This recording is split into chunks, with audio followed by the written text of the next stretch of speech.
সন্তান হারা করেছি, অনেক স্ত্রীকে বিধবা করেছে, অনেক সন্তান বাবা হারা হয়েছে, অনেক সন্তান মা হারা হয়েছে, অনেক মানুষ সন্তান হারা হয়েছে।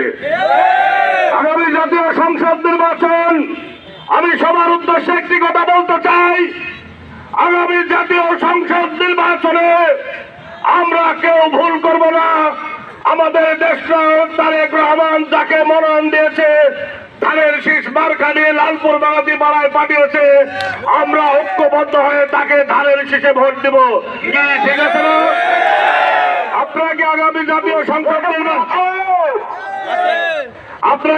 জাতীয় সংসদ নির্বাচনে ধানের শীষে ভোট দেবেন?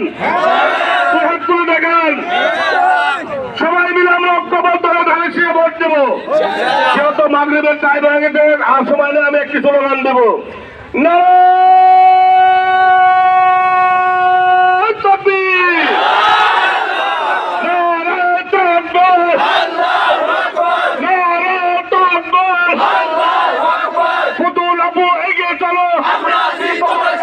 আমরা আছি তোমার সাথে, পুতুল আপু এগিয়ে চলো, কলমচানবাসী তোমার সাথে, প্রতীক আছে।